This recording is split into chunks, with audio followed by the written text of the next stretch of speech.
मान लो ये थाली, आपने मिट्टी का शिवलिंग बनाया, पार्थिव शिवलिंग बनाया। कई माताओं की आदत रहती है थाली की किनार से हाथ को पोंछ कर उसको भी लेकर शिवलिंग में लगा दे। कई मेरी जीजियों की, कई मेरे जीजाओं की, कई मेरी माताओं की, कई मेरे बेटियों की, कई मेरे बेटाओं की आदत रहती है। समझ में तो आ रहा है ना कि थाली बुलवाऊं?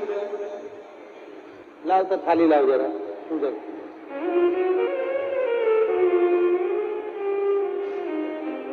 उठा लाओ, ऐसे लिया।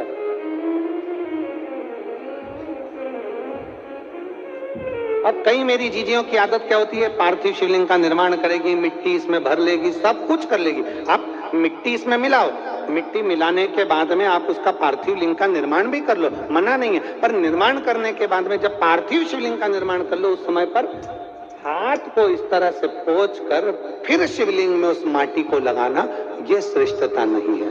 पार्वती जी ने पार्थिव लिंग निर्माण के समय पर एक छोटा सा भाव प्रकट कर दिया, और जब छोटा सा भाव प्रकट किया तब शंकर भगवान ने कहा, पार्वती, हे पार्वती, तुमने पार्थिव लिंग निर्माण के समय पर माटी को अपने हाथ से खरोच कर लगाया है, तो तुम्हें भी संतान की जो प्राप्ति होगी वो शरीर के उपटन से ही होगी, संतान की प्राप्ति। और सुनो पार्वती, तुमने वो माटी को बाद में अंकित किया गया है, इसलिए तुम्हारे पुत्र का शीश कटकर फिर वापिस अंकित किया जाएगा, पुनः फिर लगाया जाए। शिवाराधना में मिट्टी को बनाओ, पर मिट्टी चारों तरफ लगी, आप पोंछो, मना नहीं है। आप हाथ भी पोंछ लो, हम मना नहीं करेंगे। आपको हाथ पोंछना है, आप पोंछो, पर उस मिट्टी को फिर वापिस शिवलिंग के साथ में, जब शिवलिंग बन गया फिर उसी मिट्टी को वापिस आप उसमें पोंछ रहे हो, ये श्रेष्ठता नहीं है, उसकी श्रेष्ठता नहीं है। शंकर के शिवलिंग को बनाने के लिए मिट्टी कहाँ की होना चाहिए, किस जगह पर बनाना चाहिए, मिट्टी में कैसा जल मिलाना चाहिए। जब शिवलिंग का निर्माण करें, शंकर के शिवलिंग को जब बनाएं, तो सबसे पहले कैसे बनाएं, उस तक का विधान शिव महापुराण में और लिंग पुराण में कहा गया। महाराज कहा, क्यारे की मिट्टी हो, क्यारा मतलब समझिएगा, जिस मिट्टी पर कोई गंदगी ना करी गई हो, ऐसी जगह का कोई भाग मिट्टी का लाया जाए, जहां कोई गंदगी ना करे। शिव महापुराण की कथा कहती है। देखो, पिछले वर्ष के लॉकडाउन से लेकर अभी तक की जो कथाएं आप लोग सुने हैं, उसमें शिवलिंग मट्टी का किस तरह से बनाया जाए और कैसी मट्टी हो, और उसमें पानी कैसा मिलाया जाए, कैसा शिवलिंग तैयार करा जाए, उसका विधान वर्णन नहीं कर पाए, परंतु आज कथा निकली है तो उसको सुन लो। क्यारे की मिट्टी, क्यारे की मिट्टी मतलब जिस मिट्टी पर कोई गंदगी ना करी गई हो, ऐसी जगह की मिट्टी को लेकर जाए, और मिट्टी को लाने के बाद थोड़ा पानी का सींचन कर दें, अर्थात घर में लाएं तो उससे पहले मिट्टी को पवित्र करें। अपने घर में गंगा जल रखा हो, यमुना जल रखा हो, सरयू जी का जल रखा हो, उससे मिट्टी का सींचन कर दें। मान लो अगर ये जल नहीं भी है तो जल के अंदर थोड़ा सा इत्र डालकर मिट्टी का सींचन कर। अगर इत्र भी नहीं है तो जल के अंदर थोड़ा सा दूध डालकर मिट्टी का सींचन कर। दूध भी नहीं है तो एक बेलपत्री जल के अंदर डालकर उस पानी का सींचन कर। बेलपत्र भी नहीं है, पीपल का पत्ता डालकर उसका सींचन कर दें। पर मिट्टी पर घर में लाते से ही, ये नहीं कि मिट्टी आज लाए और तुमको शिवलिंग कल बनाना है, तो मिट्टी अगर एक दिन पहले लाए हो, 2 दिन पहले लाए हो, 4 दिन पहले लाए हो, तो उसी दिन जल का सींचन होना चाहिए। ये नहीं कि जिस दिन बनाएंगे उस दिन सींचन होगा। मिट्टी पर पानी का छींटा, सींचन भले ज़्यादा मत डालो, पर छींटा तो उस दिन लगा देना चाहिए जिस दिन घर में मिट्टी लेकर आए हो, जिस दिन लेकर। फिर भले तुम शिवलिंग 15 दिन बाद बनाओ, 8 दिन बाद बनाओ, 10 दिन बाद बनाओ, 3 दिन बाद बनाओ, और उस समय पर मिट्टी का सींचन उस समय हो जाना चाहिए।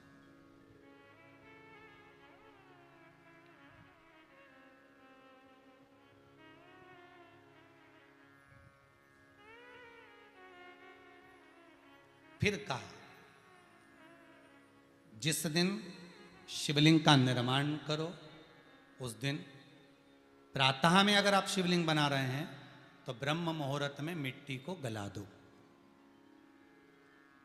किस पानी से गलाना है उसका भी प्रमाण, उसका भी शास्त्र वर्णन करा। किस जल से गलाया जाए, शिव महापुराण की कथा कहती है अगर आपको आज शिवलिंग का निर्माण करना है, शाम को आप शिवलिंग का निर्माण कर रहे हो, तो अपने पानी का जो मटका होता है, हंडा होता है, रसोई घर में जहां पानी भर कर रखते हो, उसके नजदीक में एक कलश जिसमें अलग से ताजा जल भरा जाए और उस पर प्लेट ढकी हो और उस पर एक चावल का दाना रखा हो, उस जल को लेकर आओ।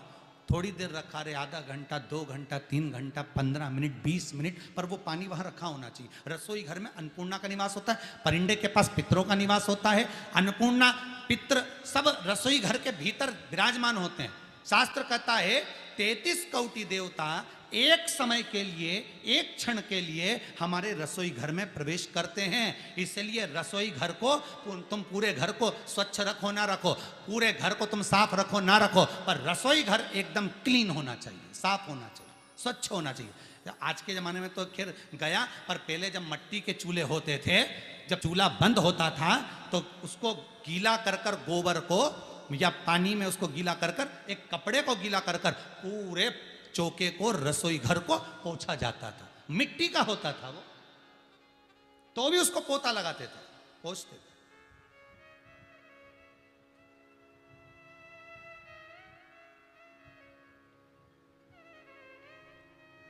तो पहला क्रम है पार्थिव शिवलिंग का निर्माण। सावन के महीने में अगर आप शिवलिंग बनाते हैं, सोमवार को शिवलिंग बनाते हैं, तो नियम ध्यान रखिएगा महाराज, लिंग पुराण से है ये, इसका नियम ध्यान रखिए। क्या करना है, मिट्टी को लाना है, जल का छींटा देना, छींटा जरूर देना, घर में लेकर आए और जल का छींटा होना जरूरी है। 2 दिन तक, 3 दिन तक मिट्टी रखी हुई है और उसके बाद अगर आपने पानी का छींटा नहीं दिया है और आपने डायरेक्ट मिट्टी को गला दिया और उसके बाद बनाया, तो उसका कोई प्रमाण नहीं। जल का छींटा अवश्य, फिर उसको रख दें।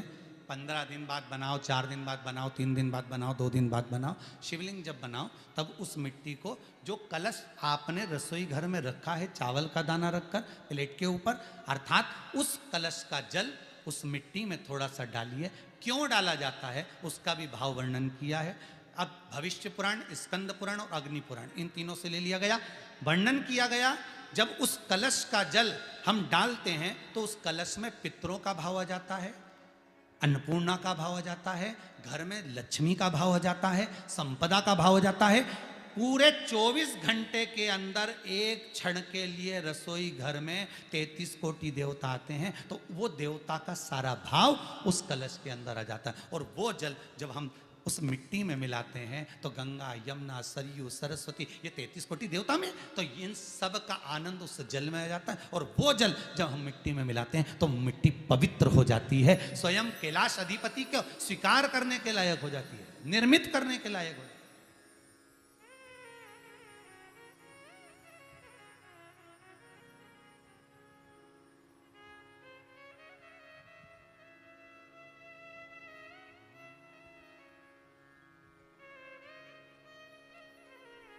शिवलिंग का निर्माण।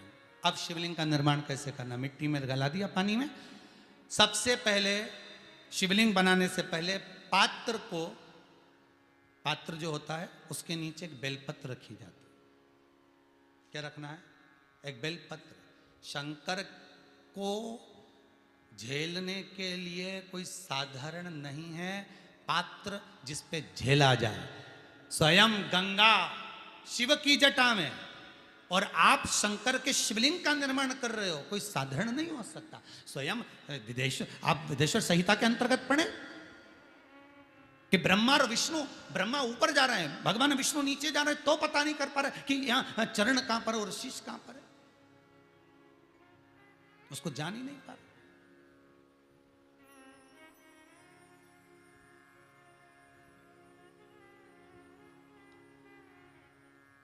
बस एक बेलपत्र, साधारण भाव में बेलपत्र भी सीधा भाग, और इस बेलपत्र की जो डंडी है वो उत्तर दिशा में रखना है थाली के अंतर्गत जब आप शिवलिंग का निर्माण करें, उत्तर। इसके ऊपर जो गलाई हुई मिट्टी है वो डाल दीजिए और डालने के बाद सबसे पहले शिवलिंग का स्वरूप बनाना है। सबसे पहले नीचे की जलाधारी नहीं बनाना, क्या बनाना है? शिवलिंग का स्वरूप बनाना। बनाने के बाद उसी शिवलिंग के पास में और मिट्टी डाल लीजिए, फिर जलाधारी का निर्माण करिए, फिर जलाधारी।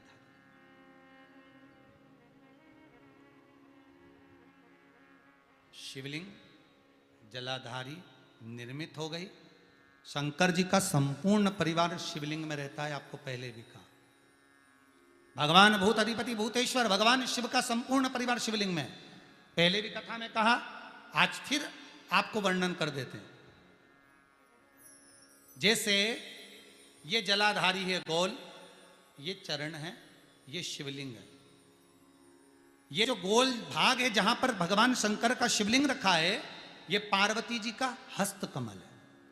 जहां से पानी नीचे गिर रहा है, इसके राइट भाग में श्री गणेश जी का स्थान, लेफ्ट भाग में श्री कार्तिकेय जी का स्थान।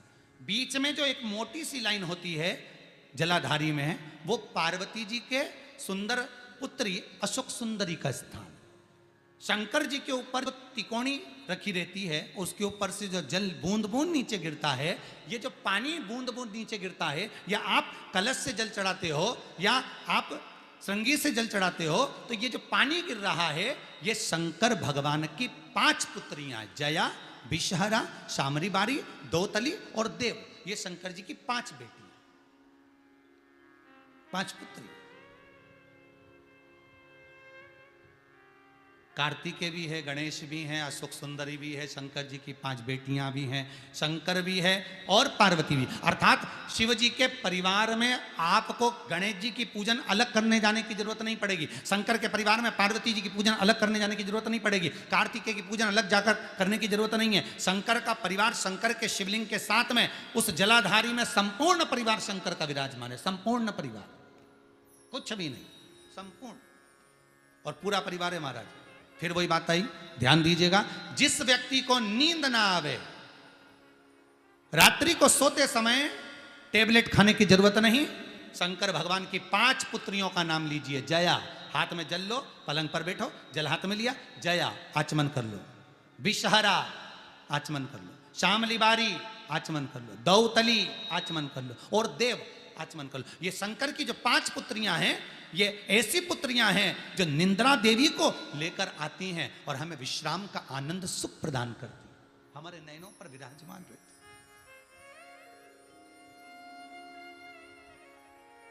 हाँ, यदि विवाह नहीं हो रहा, शादी नहीं हो रही है, बहुत समय से लगन देख रहे हो, शादी नहीं हो रही, बहुत समय से परेशान हो गए कि विवाह ही नहीं हो रहा, हम तो टेंशन में पड़ गए, लड़की 28 साल 30 साल का लड़का हो गया, विवाह नहीं हो रहा, कुछ मत करो।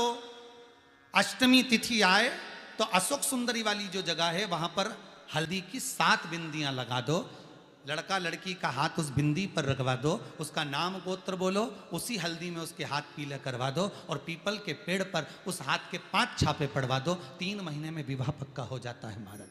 उसका इतना, अशोक सुंदरी के उस हल्दी का इतना प्रमाण।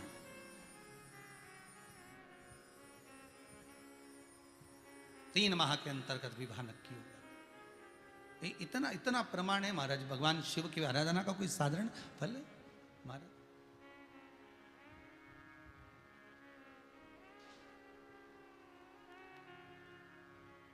निर्मित करा शिवलिंग।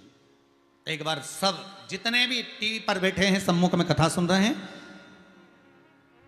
फेसबुक यूट्यूब पर सुन रहे हैं, एक बार साथ में समझें वापिस निर्माण को, शिवलिंग के निर्माण को। मिट्टी लाए, स्वच्छ जगह की, जल का छींटा दिया, रखा। जब शिवलिंग बनाया तो 1 कलश पानी पहले से 2 घंटा, आधा घंटा, 15 मिनट, 20 मिनट पहले उसको रख दिया। उसी पानी से उसको गीला करा। गीला करने के बाद उसका निर्माण सबसे पहले बेलपत्री, बेलपत्री के ऊपर मिट्टी, मिट्टी के ऊपर रखकर शिवलिंग का निर्माण, फिर जलाधारी का निर्माण और शिवलिंग का निर्माण पूर्ण होने के बाद में फिर बाबा का सुंदर भाव से आप श्रृंगार करें, अभिषेक करें, पूजन करें। और एक बात याद रखना, पार्थिव शिवलिंग का अगर निर्माण करा है तो आपको वो पार्थिव शिवलिंग को रात्रि होने से पहले विसर्जन होना जरूरी है। हाँ, अगर कोई शिवरात्रि का दिन है तो फिर आप पूरी रात रख सकते हो।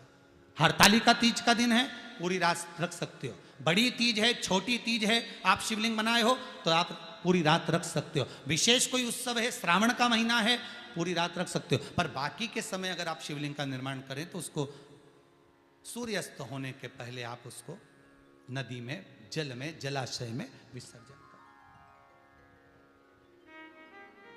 बहुत ध्यान दीजिएगा, विसर्जन करते समय जब आप विसर्जन करें, पानी में अपने पात्र को, शिवलिंग को जब छोड़ें, उस समय पर ध्यान दीजिएगा कि शिवलिंग की जो जल की धार है, जिसका उत्तर की ओर जो जल की धार होती है, विसर्जन करते समय वो जल की धार अर्थात वो उत्तर का भाग हमारी ओर होना चाहिए और थाली इस तरह से पकड़ें कि वो भाग हमको जब डालें तो वो भाग हमको दिखे, थोड़ा सा नजर आए पानी में डालते समय। और जब वो थोड़ा भाग दिखता रहे, और जिसलिए आपने शिवलिंग बनाया, जिस कामना से आपने शिवलिंग बनाया है, वो कामना उस भाग को पानी में देखते देखते बोल दीजिए, वो कामना पूर्ण हो जाती है। इसको कहते हैं पार्थिव शिवलिंग का निर्माण करना और उसकी आराधना करना।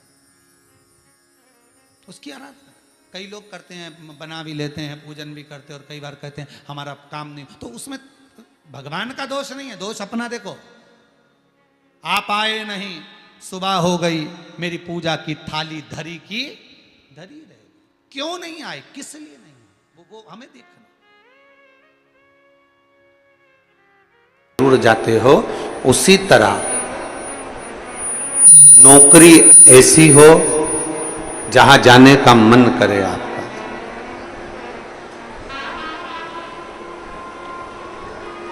नौकरी ऐसी होना चाहिए जहां तुम्हारा जाने का मन करे, जहां तुम्हारा बार बार मन करे, 5 भी बज जाए ना तो भी मन करे कि थोड़ा आधे घंटे और काम कर लूं, 1 घंटे और काम कर लूं, 15-20 मिनट और काम कर लूं। नौकरी अगर अच्छी है तो तुम्हारा जाने का मन बड़ा करेगा और वहां बैठने का भी मन करेगा।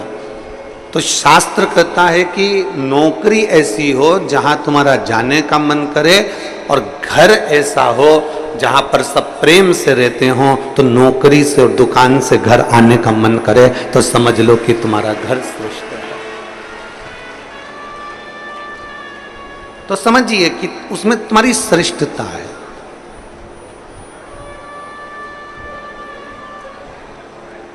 जरा जरा सी बात में अगर क्लेश हो रहा है, जरा जरा सी बात में अपशब्द बोले जा रहे हैं, तो वो श्रेष्ठता नहीं करता।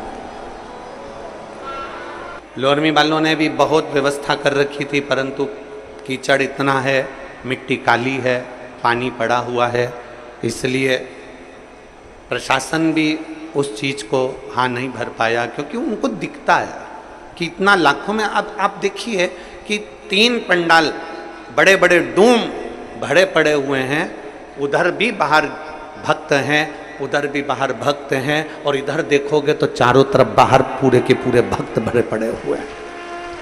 प्रशासन भी ये चीज देखता है कि इतने शिव भक्त आएंगे तो वो आराम से कथा सुने, आराम से रहें, आराम से खाएं, आराम से अपना भजन कीर्तन करें और आराम से कथा श्रवण कर कर अपने अपने घर को जाएं, किसी को कोई कष्ट ना हो। ये प्रशासन भी देखता।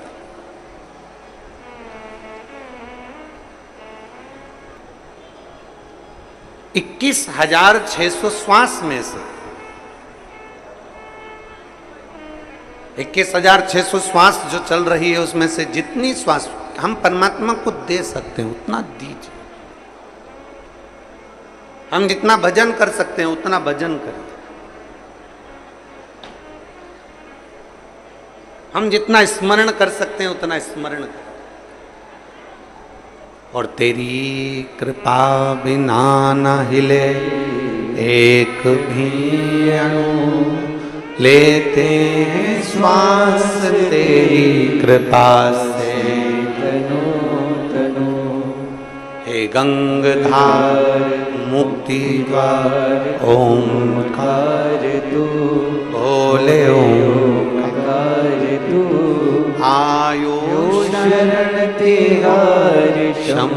तार तार तू, बखान क्या करूं मैं राखों के ढेर का, चपटी भभूत में खजाना कुबेर का। हे गंगधार मुक्ति द्वार ओंकार तू, भोले ओंकार तू, आयो शरण तिहारी शंभो तार तार तू। कहां प्रभु कृपा करे। एक एक श्वास, और श्वास में से भी जो श्वास आपको ठीक लगे वो परमात्मा को दीजिए।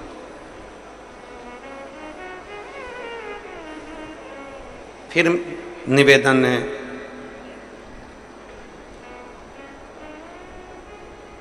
फिर निवेदन कि नौकरी पर वहीं जाना अच्छा लगता है जहां स्नेह हो।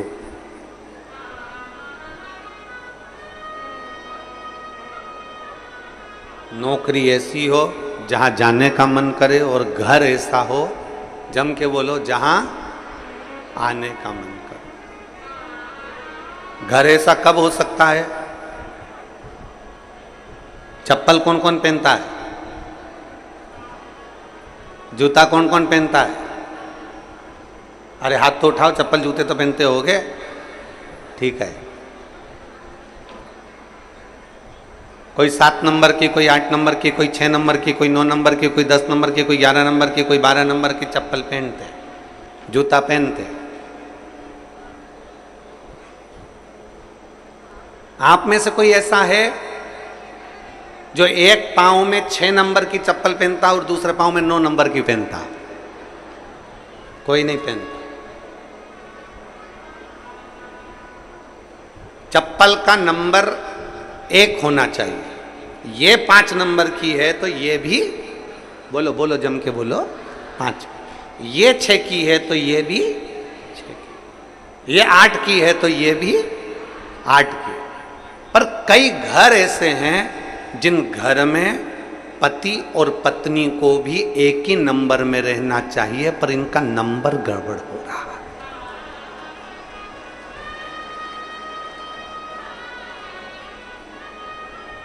पति 8 नंबर में हो गया और पत्नी 6 नंबर में हो गई तो विवाद चालू हो गया।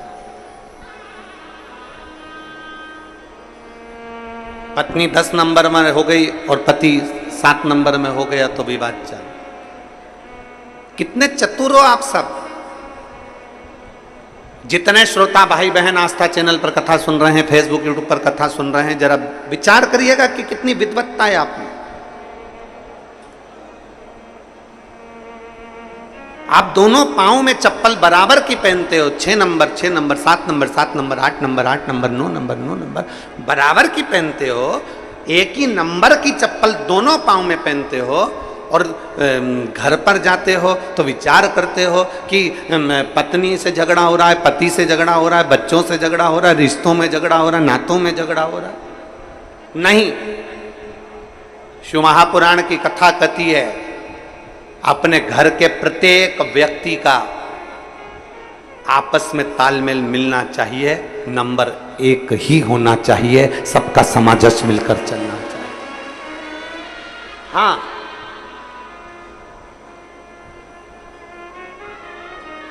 एक बात हो सकती है,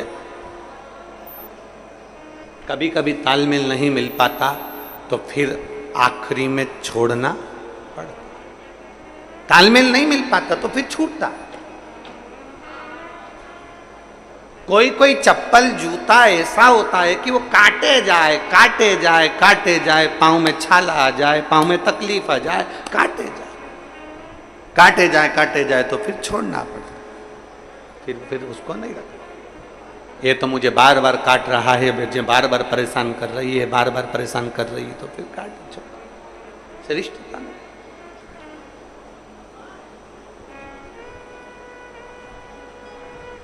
जूते, कपड़े और रिश्ते कौन कौन सी चीज जम के बोलो जरा, सब बोलो, जितने भिलाई वाले बैठे हो सब बोलो, रास्ता चैनल पर जो कथा सुन रहे हैं वो भी बोलो। जूते, कपड़े और रिश्ते, जब ये तंग करने लगे, तंग करने लगे, जूते पांवों में कष्ट देने लगे, कपड़े शरीर पर कष्ट देने लगे और रिश्ते भी हमको कष्ट देने लगे, तो समझ लेना कि ये तुम्हारे साइज के नहीं है, ये अपने साइज के नहीं है। जूते अगर कष्ट दे रहे हैं पांव में तो समझ लो कि हमारे साइज के नहीं है। कपड़े पहन रहे थे, तंग आ गए, यहां से फटने लगे, कहीं यहां से तकलीफ दे रहे हैं, कहीं यहां से तकलीफ दे रहे हैं, तो समझ लो कि कपड़े हमारे साइज के नहीं हैं। और रिश्ते, संबंध, दूसरे गाली नहीं दे रहे हैं, अपने ही अगर अपने को गाली दे रहे हैं, अपने ही अपने को अपशब्द कर रहे हैं, अपने ही अपने को कोस रहे हैं, अपने ही अपने को आड़ा टेढ़ा बोल रहे हैं, तो समझ लेना रिश्ते भी तुम्हारे साइज के नहीं हैं, तुम इनके साइज के नहीं हो। इसलिए जो जूता कष्ट दे उसको त्याग दो, जो कपड़ा कष्ट दे उसको मत पहनो, और जो रिश्ता आपके जीवन में आपको तकलीफें देना प्रारंभ कर दे, प्रयास करो उसको एक और कर कर भगवान की भक्ति में रमना प्रारंभ करो।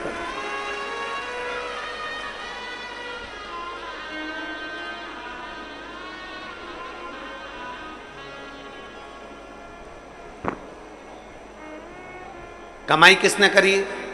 आपने। मेहनत किसने करी? आपने।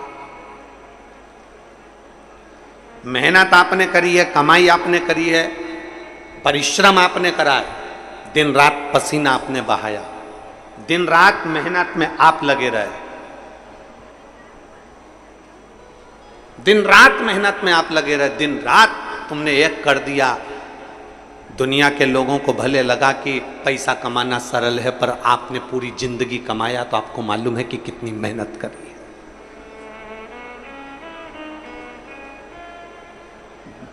मेहनत करते करते तुम कब 55 साल के हो गए, 50 साल के हो गए, तुम्हें नहीं मालूम पड़ा।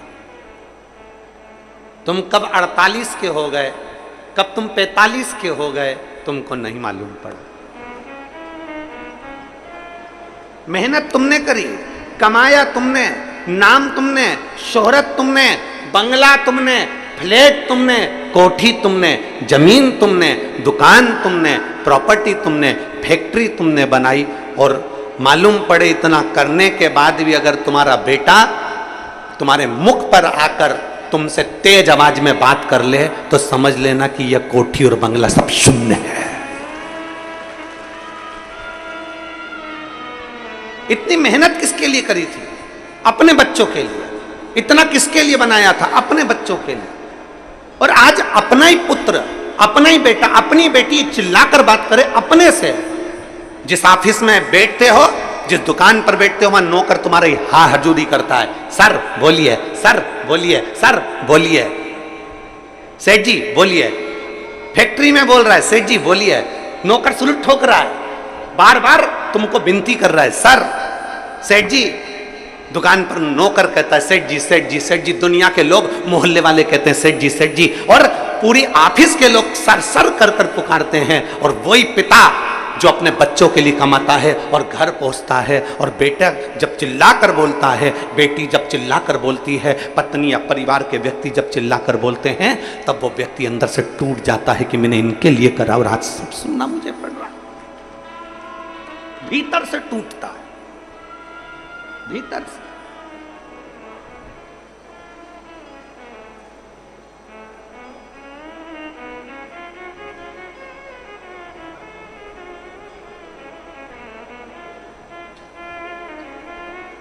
खूब पढ़ाओ बच्चों को। बेटा बेटी की एजुकेशन में कोई कमी नहीं आना चाहिए।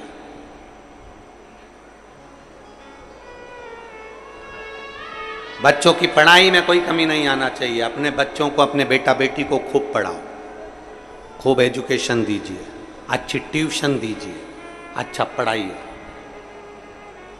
पर अपने बेटा बेटी को पढ़ाते पढ़ाते साथ में उसको शिव महापुराण की कथा भी सुनाइए, जिससे बच्चों के अंदर के संस्कार कम ना हो जाएं, वो संस्कारवान बने रहे।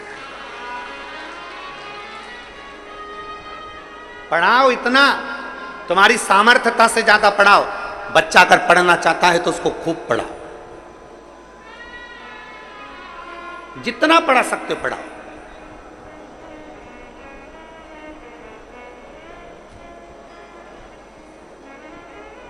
जितना जिसकी एजुकेशन है और जितना जिसमें बल है पढ़ने का,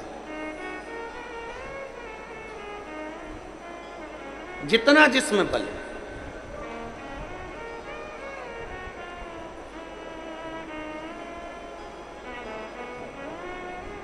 कभी बच्चों को पढ़ाने के साथ में अगर कोई पास के पड़ोसी के, कोई तुम्हारा नीचे काम करने वाला कोई सेवादार है, कोई चौकीदार, कोई आदि कादिक है और उसका भी बच्चा पढ़ना चाहता है और उसके पास पैसा नहीं है, तो अपने पैसे से उसको एजुकेशन कराओ। अपना बेटा एक दिन बहुत बड़ा ऑफिसर बनेगा और एक छोटे से व्यक्ति के बच्चे को तुमने पढ़ाया है और उसका बेटा भी जब ऑफिसर बनेगा, भले कोई भी भूल जाए, पर जिस बच्चे के लिए तुमने खर्चा कर कर उसको पढ़ाया है, वो बच्चा कभी जिंदगी में तुम्हारा एहसान नहीं भूलेगा मरते दम तक। विद्या का दान दुनिया में सबसे बड़ा दान है। इसलिए हमारी विठलेश सेवा समिति भी, आप लोग सोचते होंगे कि हम जो दान देते हैं वो कहाँ जाता है, उस दान का हिस्सा कैसे किया जाता है, कभी विठलेश सेवा समिति में आकर देखिएगा। कभी आइए और उस समिति से आप पूछो।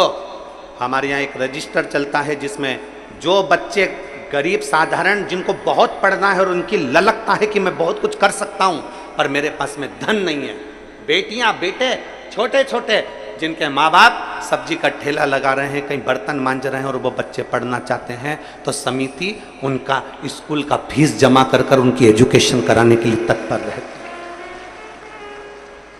विद्या से बड़ा दुनिया में कोई दान नहीं, जितना मन सकता है दीजिए।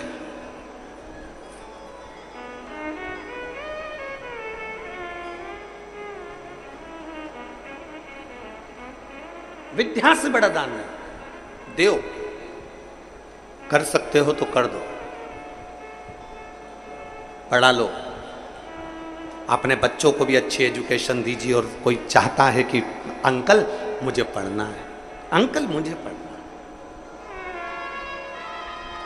और मैं धन्यवाद देना चाहता हूं,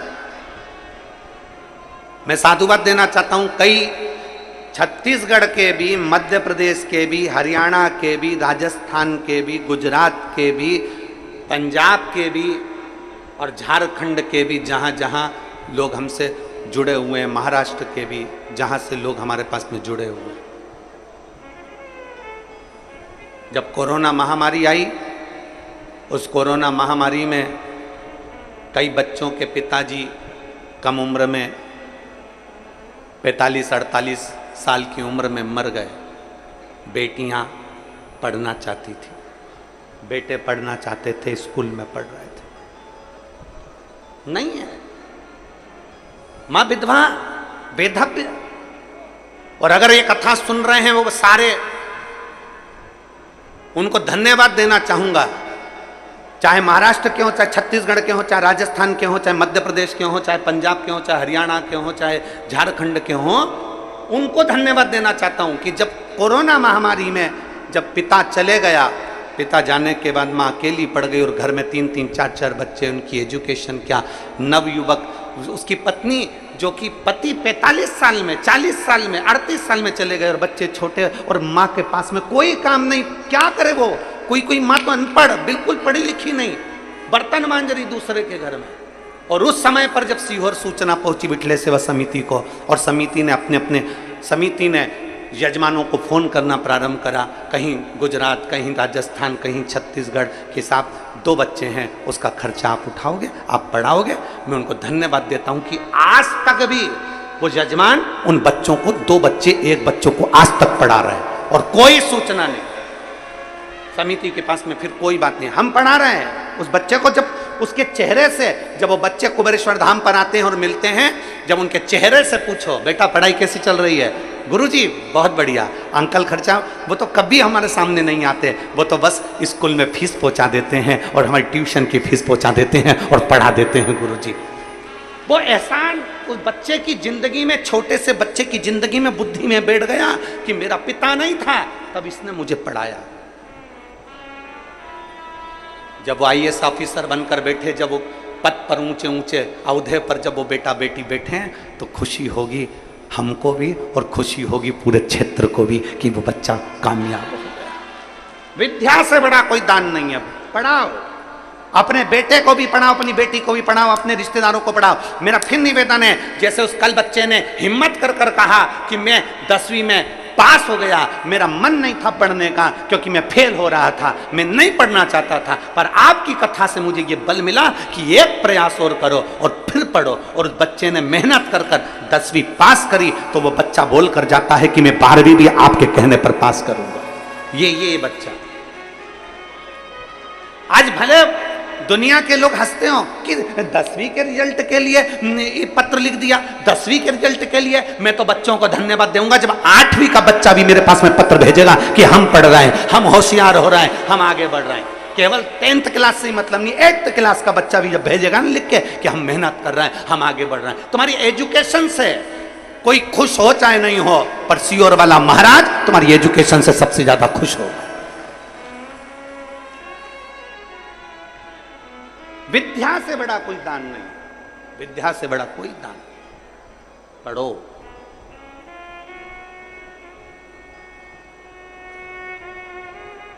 पढ़ो, खूब पढ़ो। जितना अपने बच्चों को भी पढ़ाओ और साथ में प्रयास करो कि कोई अगर है और उसको जरूरत है एजुकेशन की, उसको पढ़ाए।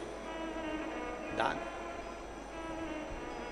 और मत बुरे कर्म कर बंदे वरना पछताएगा, भगवान की आंखों से तू बच नहीं पाएगा, तू बच नहीं पाएगा। अरे ओ अज्ञानी मत कर नादानी, अरे ओ अज्ञानी मत कर नादानी। अपने जीवन में कुछ अच्छा मान लो, परिवार में रह रहे हो, इतना कमाने के बाद भी अगर परिवार के लोग तुमसे क्रोध में बात करें, गुस्से में बात करें, चिढ़ के बात करें, अकड़ के बात करें, चिल्ला के बात करें, तो दिल टूट जाता है कि मैं दिन भर इतनी मेहनत करती हूँ। कई बहुएं ऐसी हैं दिन भर लगी रहती है, दिन भर सुबह से उठती है, झाड़ू पोछा बर्तन भांडा सब करती करती करती करती, सबका खाना बनाकर, सबको खिलाकर, बच्चों को स्कूल भेजकर, पति का टिफिन भेजकर, आखिरी में 2 रोटी खाने बैठती है। और उस समय भी अगर घर के लोग उससे चिढ़कर, क्रोध में आकर, अकड़ में, पति ऑफिस से आया और चिल्लाकर बात करे, बच्चे स्कूल से आए और चिल्लाकर बात करें, तो वो बहू भी अपनी आंखों से आंसू बहा देती है कि मैं दिन रात इनके लिए करती हूँ तो भी मुझे सुनना पड़ रहा है। आदर करो अपनी माँ का, आदर करो अपने पिता का, आदर करो अपने गुरु का, आदर करो अपने शिक्षक का। वो टीचर का भी आदर करो जो पढ़ाता है तुमको।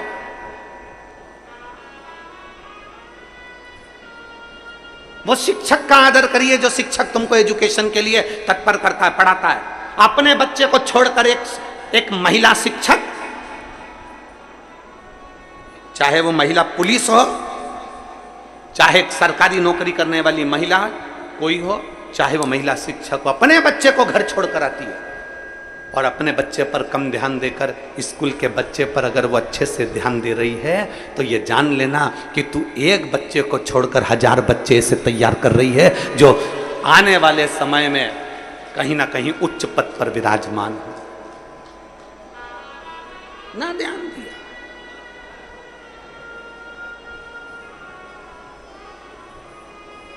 पाँव में जूता एक ही नंबर का है, चप्पल एक ही नंबर की है।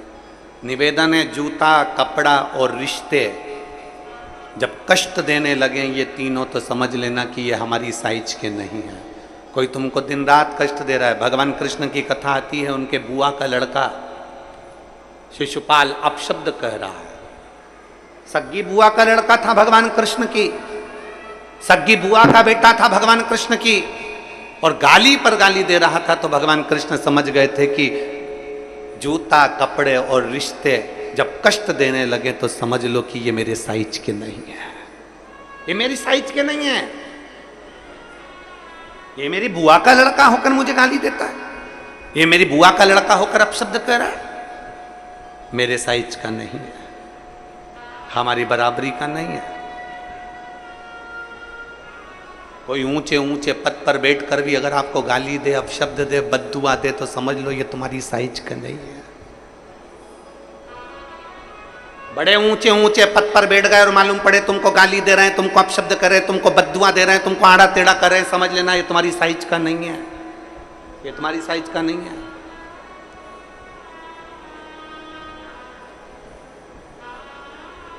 ऊंच निवास नीच करतूती, देखई न सकई पराई विभूति। ऊंचे पद पर बैठने पर भी अगर आपका सुख उनसे देखा नहीं जा रहा,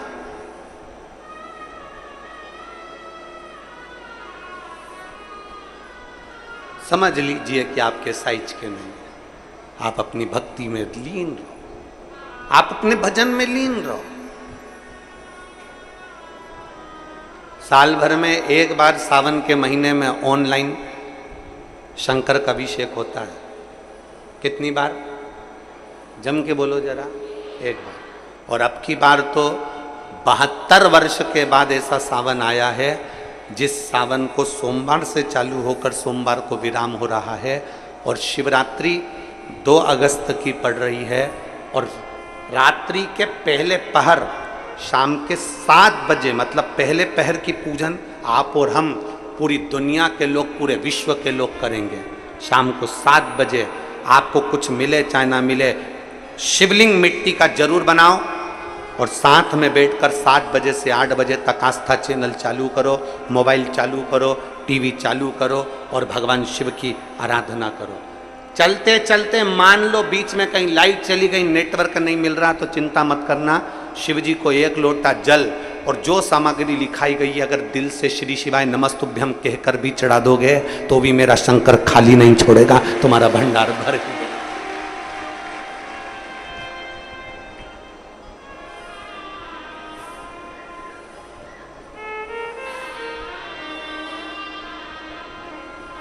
भर दो।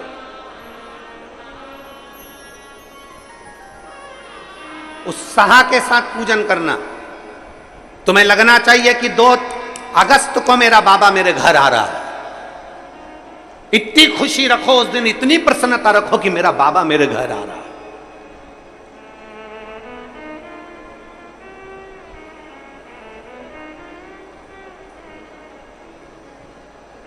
इतनी प्रसन्नता तुम्हारे भीतर होना चाहिए। Welcome to my home lord Shiv.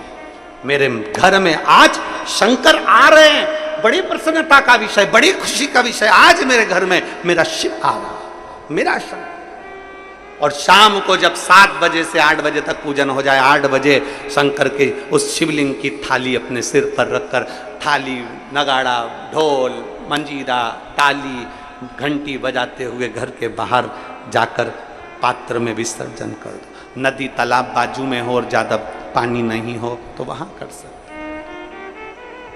पर अपने घर के बाहर जाकर उसका विसर्जन। प्रसन्न। और एक बेलपत्री शिवजी पे से चढ़ी हुई, वो 7 बेलपत्र में से एक बेलपत्र शंकर पे से चढ़ी हुई अपने पास, उसमें से कामना कर कर बाबा से, बाबा मेरी एक कामना।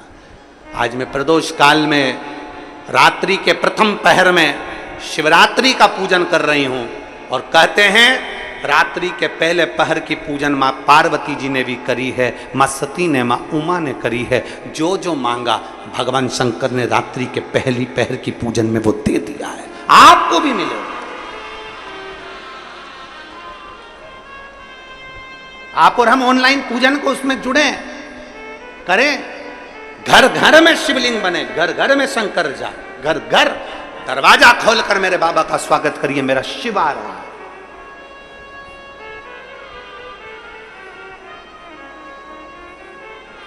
एक व्यक्ति ने प्रश्न किया, गुरुजी महा महीने की शिवरात्रि जो आती है फरवरी में, वो सबसे बड़ी शिवरात्रि होती है, आप सावन की शिवरात्रि को इतना बड़ा बना दिए, इतना बड़ा बना दिए, सावन की शिवरात्रि में ऐसा क्या है? हमने कहा महाशिवरात्रि आती है तो भगवान शंकर पार्वती स्वयं आते हैं, पर पूरी सृष्टि का भार भगवान शंकर और पार्वती के हाथ में नहीं रहता, भगवान नारायण के हाथ में रहता है। 4 महीने जब भगवान नारायण विश्राम के लिए जाते हैं शेषनाग की सैया पर, तो पूरी सृष्टि का भार भगवान शंकर को दे जाते हैं। तो सावन उसी 4 महीने के अंदर पड़ता है जब शंकर के पास पद आ जाता है। किसी व्यक्ति के पास कुर्सी आ जाए, पद आ जाए, प्रतिष्ठा आ जाए, तो साइन करने में देरी नहीं लगती है और वो साइन की कीमत होती है। इसलिए शंकर भगवान की ये सावन की शिवरात्रि शिव क्या दे देते हैं किसी को मालूम नहीं पड़ता। मेरे भगवान शंकर किसका साइन कर दे, क्या दे दें, किसको दे दें? चोर को कुबेर बना देते हैं, भस्मासुर को अपना कंगर प्रदान कर देते हैं, लंकाधिपति रावण को सोने की लंका दे देते हैं। अगर कोई पूछे ये सब कुछ कब दिया गया, भस्मासुर को कंगन कब दिया? श्रावण के महीने में। लंकाधिपति रावण को लंका कब दी? श्रावण महीने में। कोई पूछे कि इतना सब चोर को कुबेर कब बनाया? श्रावण महीने में। क्योंकि 4 महीने मेरे शंकर के पास में पूरी सृष्टि का भार है।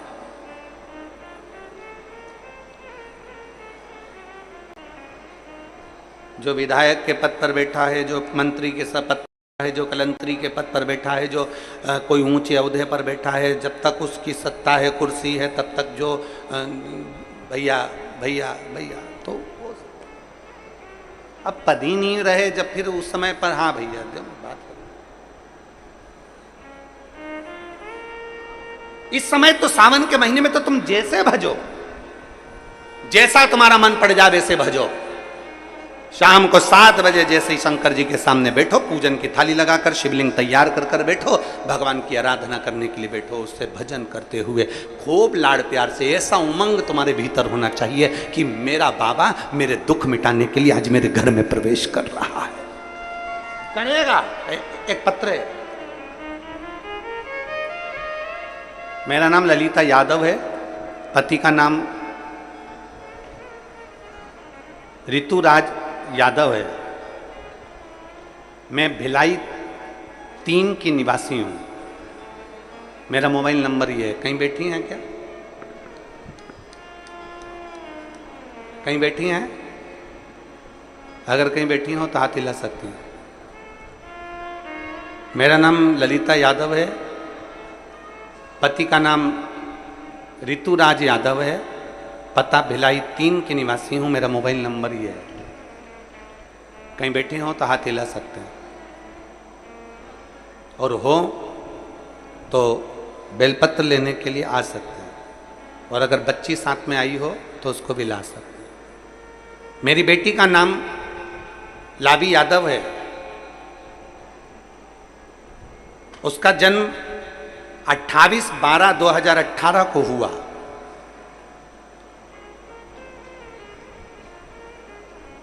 अभी क्या चल रहा है? जम के बोलो।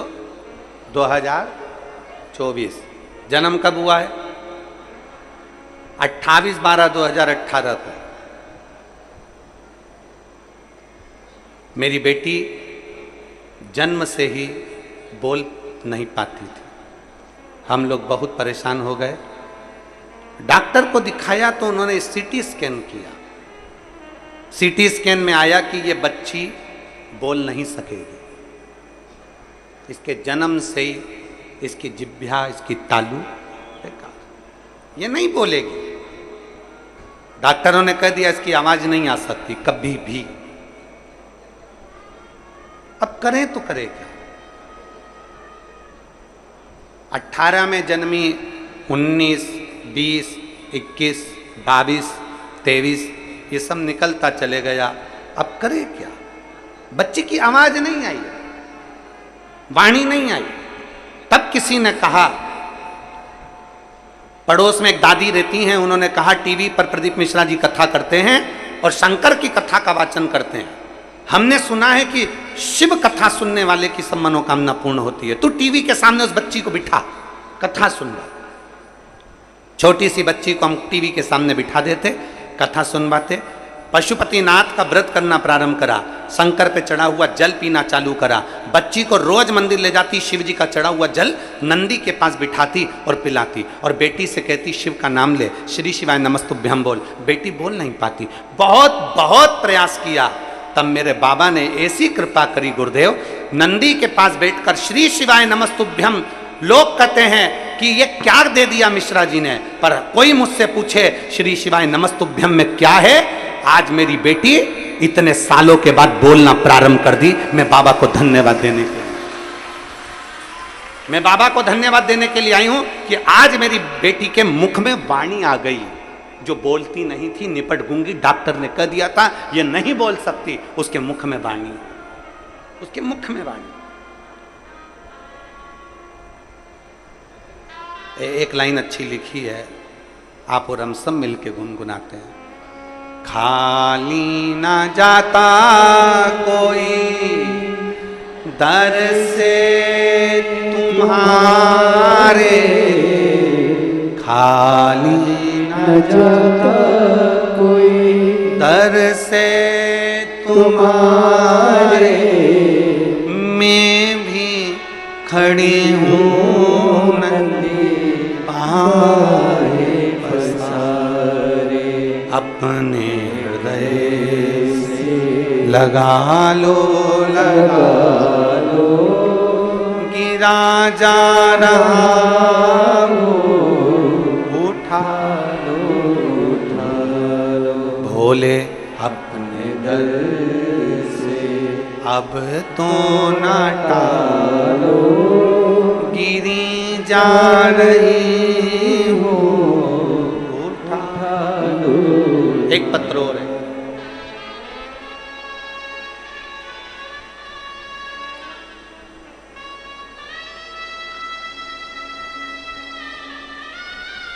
मैं कमलेश कुमार साहू, अब नाम लिखा है इन्होंने कुसारी डीही, सही बोले हैं हम, आप ही हैं, हाथ हिलाओ एक बार, श्री शिवाय नमस्तुभ्यम। कुसारी डीही, कन्हैयापुर चौक, दुर्ग के निवासी हैं। आइए, मेरा बेटा भावेश कुमार साहू, गोत्र गुरुपंच, जन्म से सुनता नहीं है और बोल भी नहीं पाता।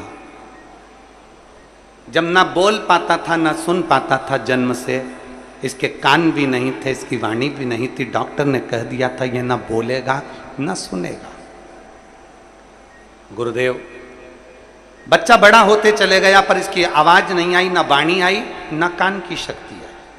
तब किसी ने कहा, सीहोर वाला महाराज कथा कहता है, शिव पुराण कहता है, टीवी के सामने सुनाओ। हमने बेटे को टीवी के सामने आसन लगाकर कथा सुनवाई, बच्चे को लेकर हम सीहोर पहुंच गए। हमने सुना है सीहोर का कंकर शंकर है। हम कुबेरेश्वर धाम पर रुद्राक्ष लेकर आ गए, उस रुद्राक्ष को और कंकर को लाए, रुद्राक्ष को तांबे के कलश में गलाते, शिव जी को जल चढ़ावाते और वो जल अपने बेटे को पीने को दे देते। बच्चे को भी लेकर मंदिर जाते, नंदी के पास बिठाकर शिव नाम खिलवाते, श्री शिवाय नमस्तुभ्यम का जाप करवाते। मैं बाबा को आज धन्यवाद देने के लिए आया हूँ।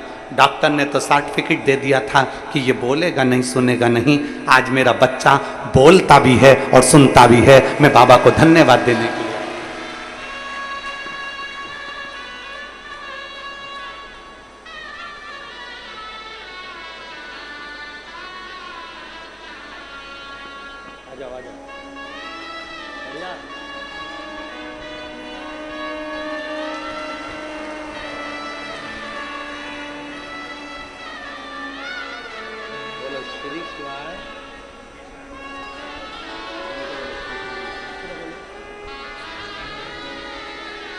माइक में ऊपर आओ, ऊपर आओ, बैठो। श्री शिवाय नमस्तुभ्यम, नमः शिवाय,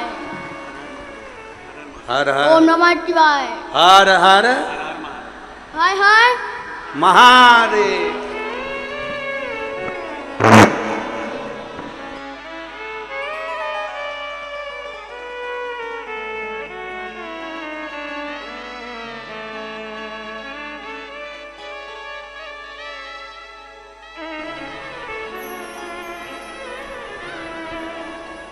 और खाली ना जाता कोई दर से तुम्हारे, खाली न जाता कोई दर से तुम्हारे, मैं भी खड़ी हूँ नदी बारे फसाए, अपने हृदय से लगा लो लगा लो, गिरा जा रहा हो, उठा लो उठा लो।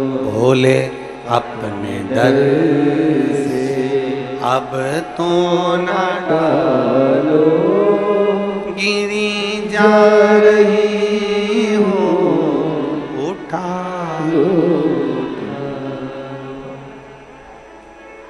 शिव पर करा गया भरोसा, शंकर ने वाणी भी दी है और श्रवण शक्ति भी दी। पत्र में इस भाई ने लिखा,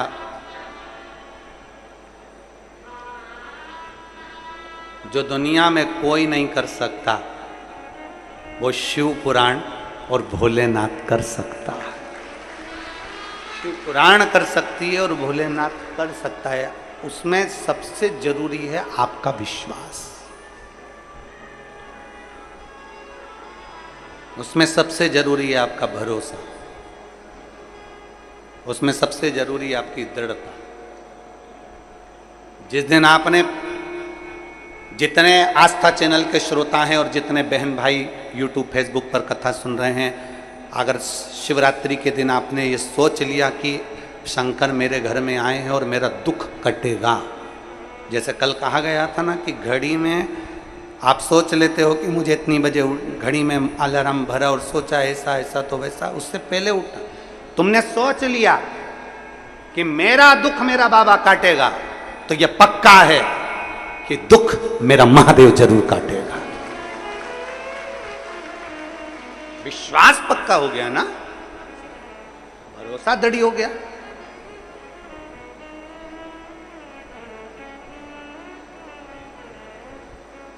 और मैंने तेरे ही भरोसे बाबा, तेरे ही भरोसे हवा बिच उड़ती जावांगी बाबा, डोर तो छड़ी मैं कट्टी जावांगी, भोले मैं तेरी पतंग, शंभो मैं तेरी पतंग, हवा बिच उड़ती जावांगी बाबा, डोर तो छड़ी नावे मैं कटी जावांगी, भोले मैं तेरी पतंग, शंभो मैं तेरी।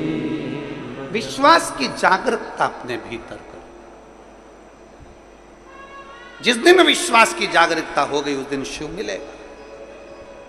घर में रहो, परिवार में रहो, नातों में रहो, रिश्तों में रहो, कुटुंब में रहो, पर प्रेम के साथ रहो, स्नेह के साथ रहो,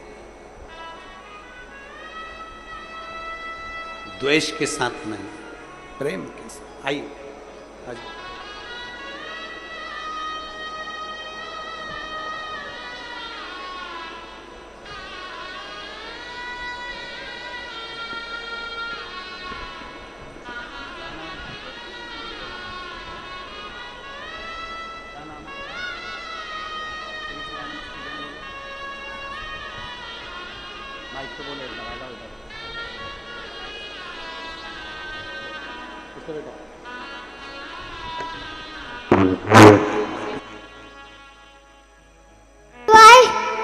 नमस्तुभ्याम। नमस्कार हर हर महादेव।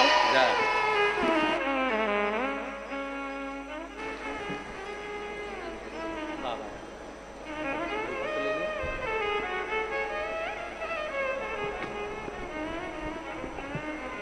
डॉक्टर ने कह दिया था कि इसकी आवाज़ और श्रवण शक्ति दोनों नहीं आएगी, पर लिखने वाले ने, वो कहते हैं ना,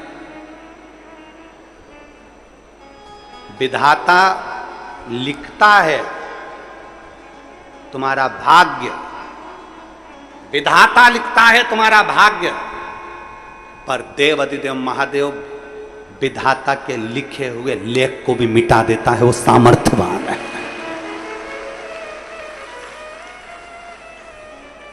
सामर्थ्यवान। विधाता लिख दिया कि तेरे जीवन में ये तकलीफ है, तेरे जीवन में ये कष्ट है, तुम एक लोटा जल तो चढ़ाओ, तुम जाओ शिव के दरवाजे, शंकर की चौखट पर एक लोटा जल चढ़ाना प्रारंभ करो। कैसे नहीं सुनेगा? हम थोड़े दिन तक लक्ष्य तक चलते हैं, फिर भटक जाते हैं। अभी 2 अगस्त की पूजन करोगे, उससे पहले लोग तुमको भड़काना प्रारंभ कर देंगे। श्रावण की शिवरात्रि की पूजन करोगे, उससे पहले लोग तुमको भड़काना प्रारंभ कर देंगे। ऑनलाइन से क्या होगा, कैसे होगा, क्या होगा, क्या नहीं होगा, भड़काएंगे, जिससे तुम पूजा से विमुख हो जाओ। भगवान भी चाहते हैं, क्योंकि तू पूजन करेगी तो मुझे देना पड़ेगा, और तू किसी के कहने में आ गई और तूने पूजन छोड़ दी तो मुझे तुझे देना नहीं पड़ेगा। भगवान भी ये चाहते हैं, अगर सब पूजन करेंगे तो मुझे देना पड़ेगा, सबका भंडार बनना पड़ेगा, सब पे करुणा करना पड़ेगा। इसलिए कई मैसेज आएंगे, कई तरह के लोग भड़काएंगे, कई तरह के लोग आग लगाएंगे। तब अपनी बुद्धि में ये विचार कर लेना, अपना टीवी का रिमोट जैसे अपने हाथ में होता है तो अपना अपना मन चाहा नाटक देखते हैं, मन चाहा कथा सुनते हैं। अपना रिमोट, अपनी सोच का रिमोट, आपका खुद का रिमोट किसी दूसरे के हाथ में मत देना।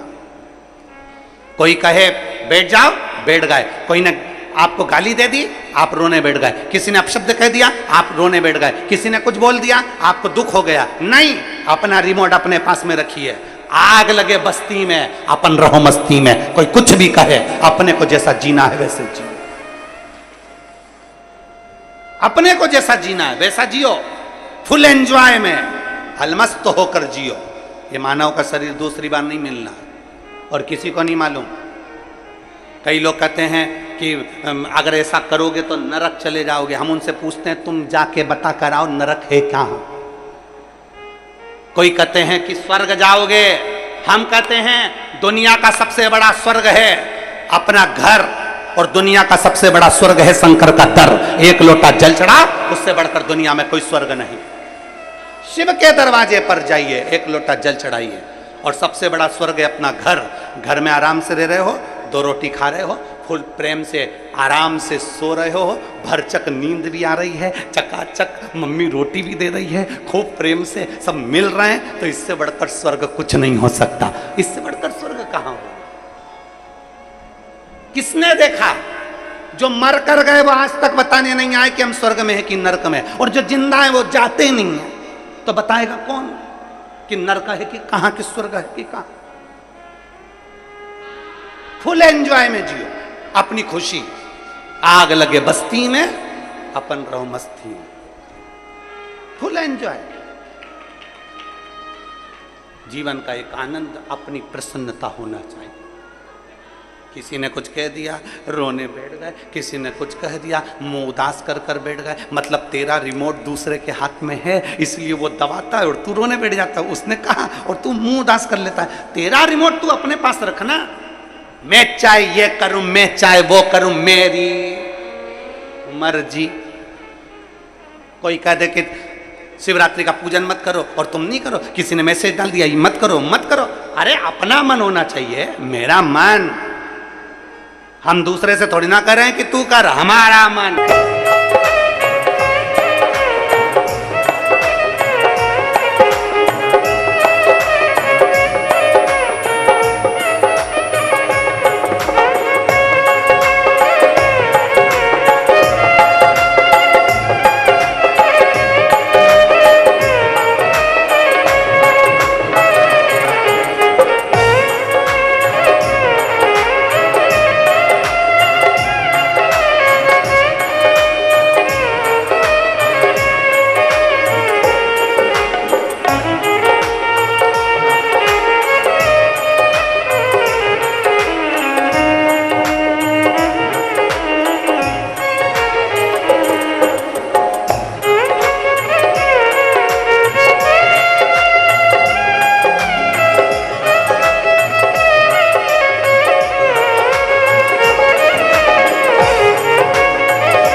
शिव का गुणगान किया है, जो शिव का गुणगान किया है, सच्चा जीवन वो ही जिया।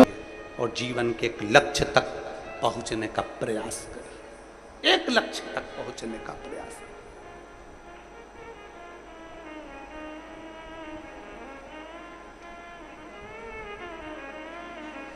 और नमामि शमीशा निर्वाण रूपम विभुं व्यापकं ब्रह्म वेद स्वरूपम। नमामि शमीशा निर्वाण रूपम विभुं व्यापकं ब्रह्म वेद स्वरूपम। भगवान शिव को अपने भीतर उतारने का प्रयास करें, शिव को अपने भीतर उतार। और महाराज, मेरे भोले तेरा सहारा है,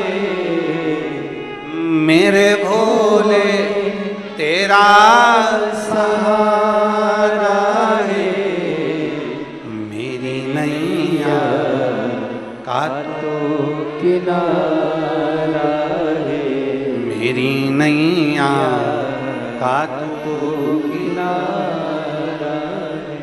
आपका दिल जितना करे उतना शिव की भक्ति करो, उतना। और फिर निवेदन, शिव के सिवा कहीं, शिव के सिवा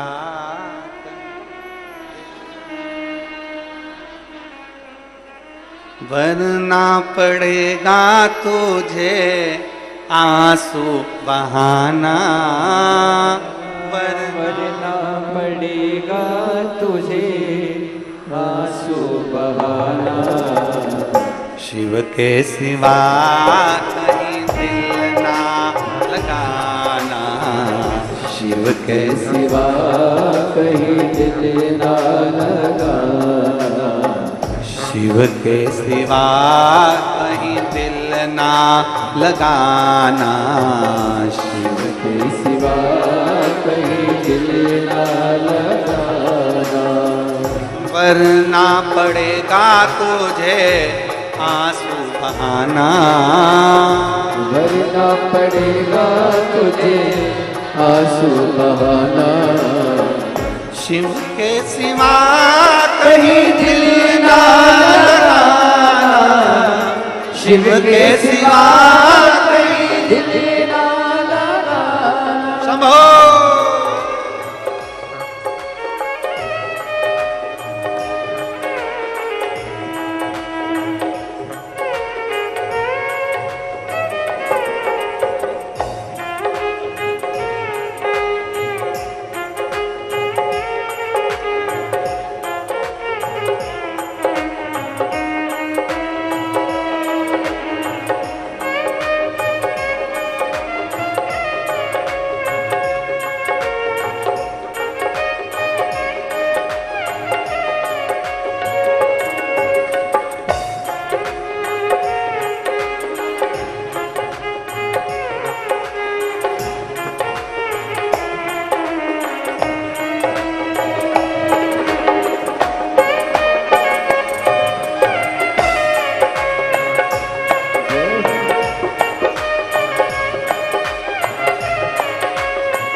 जो शिव का गुण गान किया है, जो शिव का गुण गान किया है, सच्चा जीवन वो ही जिया है, सच्चा जीवन वो ही जिया है। जो शिव का गुण गान किया है, जो शिव का गुण गान किया है, सच्चा जीवन वो ही जिया है, सच्चा जीवन वो ही जिया है। सुमिरन के बल से तुझे, सुमिरन के बल से तुझे मुक्ति है पाना, शिव के सिवा कहीं दिल ना लगाना, शिव के सिवा कहीं दिल ना लगाना। वरना पड़ेगा तुझे, वरना पड़ेगा तुझे आंसू बहाना, शिव के सिवा कहीं दिल ना लगाना, शिव के सिवा कहीं दिल ना लगाना।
बाला बन गया आज जवाने, बाला बन गया आज जवाने, बीत गया अब समय कहाँ है, बीत गया अब समय कहाँ है।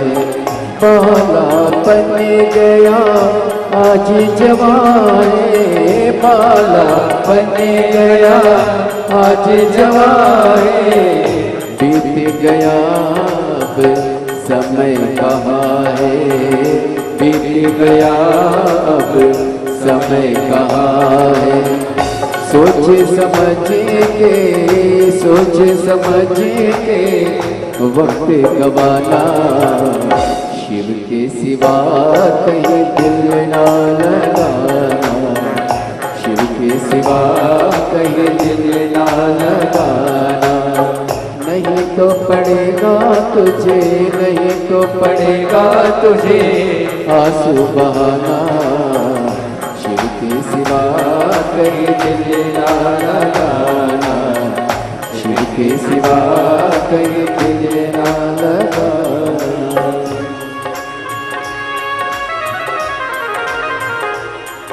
शंभो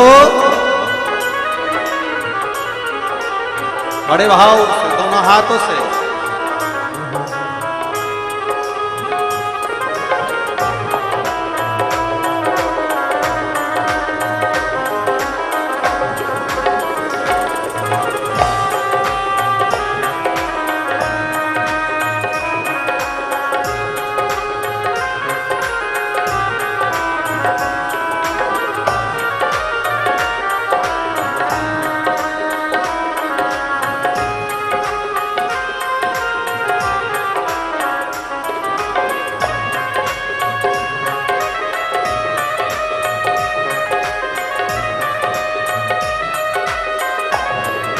भोले शंभो।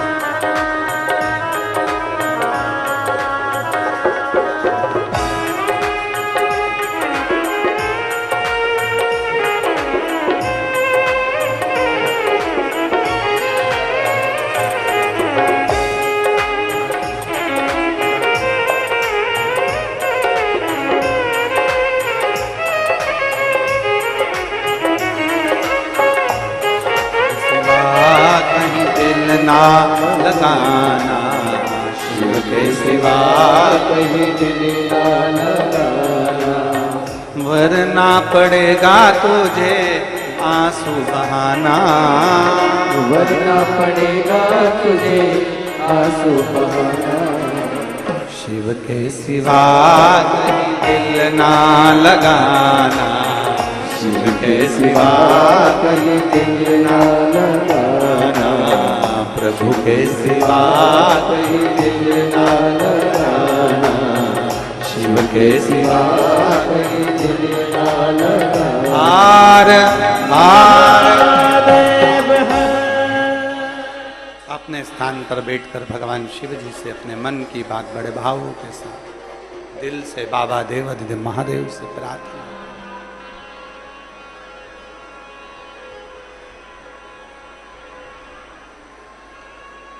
जहाँ जगह मिले वहाँ बैठकर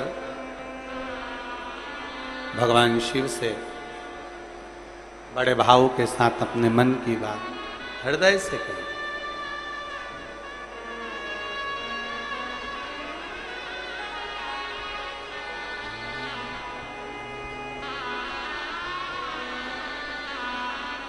बड़े दिल से, बड़े भाव से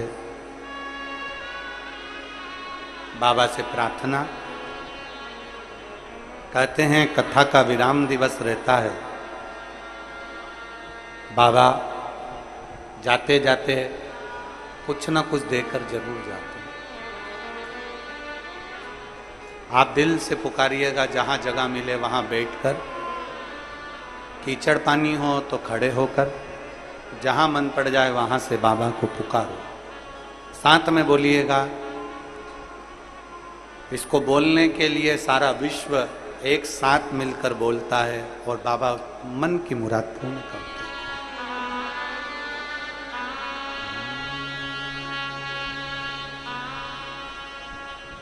श्री शिवाय नमस्तु, श्री शिवाय नमस्तु, श्री शिवाय नमस्तु, श्री शिवाय नमस्तु, श्री शिवाय नमस्तु। भोला सब दुख काटो हमारा, ओ भोला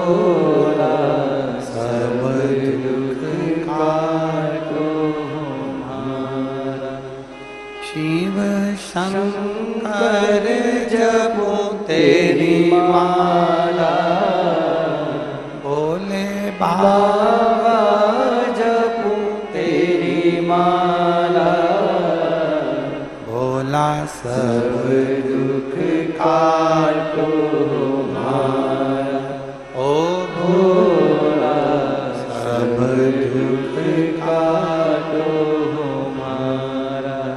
वेश है मंगल मंगलकारी, वेश है मंगल मंगलकारी। शमशान वासी हमारा,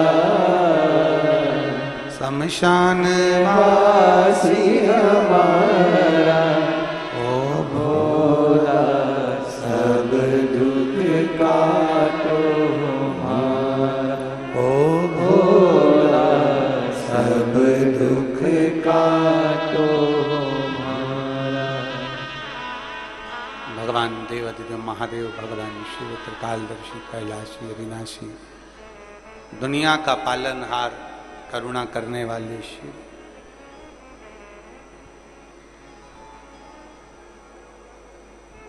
दुनिया को अमृत देकर विष पीने वाले शिव,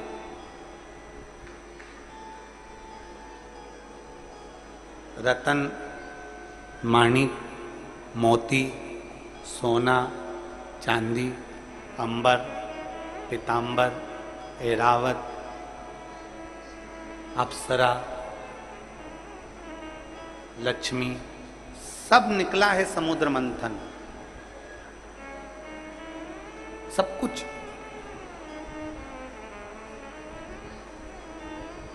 समुद्र मंथन में सब कुछ निकला, अमृत भी निकला, पर इन सब चीज निकलने के पहले अगर कुछ निकला है तो विष निकला।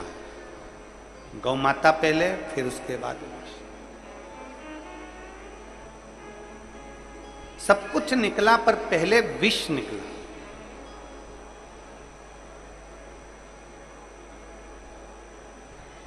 तीन क्रम है। आप कुछ भी काम करोगे उसके तीन क्रम। पहला, दुनिया के लोग आप पर हंसेंगे। जब आप कुछ काम करेंगे, आप कुछ आगे बढ़ने का प्रयास करेंगे तो तीन क्रम है। उसमें सबसे पहला क्रम है दुनिया के लोग आप पर, जम के बोलो जरा, हंसेंगे।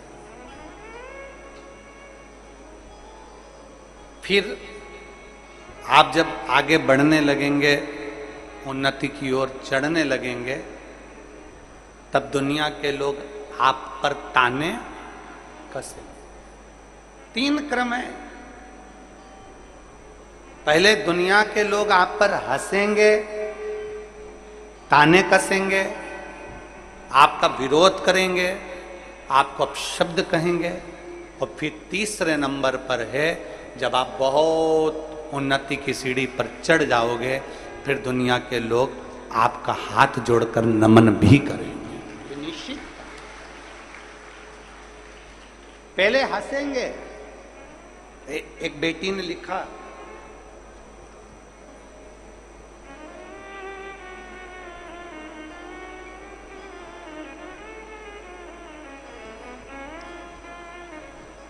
आयुषी शर्मा, कहीं बैठी हैं आयुषी? आप ही बेटा, आ जाओ, एक बेलपत्र ले जाना। आयुषी शर्मा भिलाई नगर की हूं। आपके कहने पर दिन रात मेहनत करती हूं गुरुदेव, खूब पढ़ाई करती हूं, पर मैंने सीए का एग्जाम दिया, फाइनल में परीक्षा में पास नहीं, 2-3 नंबर से रह जाती थी। मेरी मम्मी ने कहा क्यों डरती है? सियोर वाला महाराज कहता है कि चौगनी मेहनत करो, फिर बेलपत्र पर शहद लगाकर शिव जी को समर्पित करो, शिव मंदिर जाया करो, शंकर से अपने दिल की बात कहा करो। मेरी मम्मी के कहने पर मैंने शंकर के मंदिर में जाना चालू करा। मेहनत जो अभी तक करी थी उससे चौगनी मेहनत करी, क्योंकि मैं कई बार 2 नंबर से 3 नंबर से रह जाती थी, मेरा सीए कंप्लीट नहीं हो रहा था। पर गुरुजी आपके शब्द हमको बल देते हैं, आपके शब्द हमको एनर्जी देते हैं। हमने इतनी मेहनत करी, और मेरी मम्मी ने बोला अब की बार जाए ना तो बेलपत्र पर शहद लगाकर शिव जी को चढ़ाकर, बेलपत्र पर शहद लगाकर पूजन करके प्रार्थना कर कर परीक्षा के लिए जा। मेहनत कर कर बेलपत्र लगाकर बाबा को गई और बाबा का नाम जपते जपते श्री शिवाय नमस्तुभ्यम कहते कहते गई। एग्जाम दे दिया, बाबा के भरोसे छोड़ दिया। और फिर मेरे बाबा ने जो कृपा करी है गुरुदेव, मैं क्या वर्णन करूं।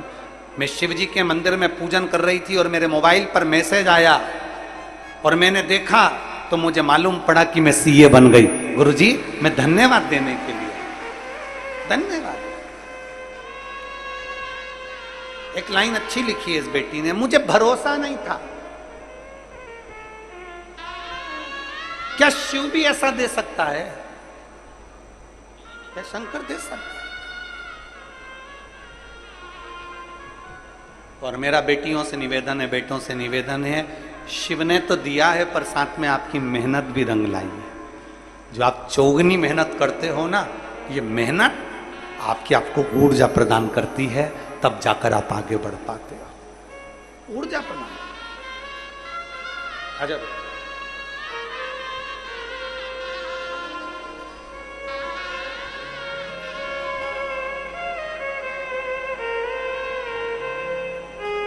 बधाई दो बेटी को, एक बार जोरदार ताली बजाकर। सीए बनने की बहुत बहुत बधाई।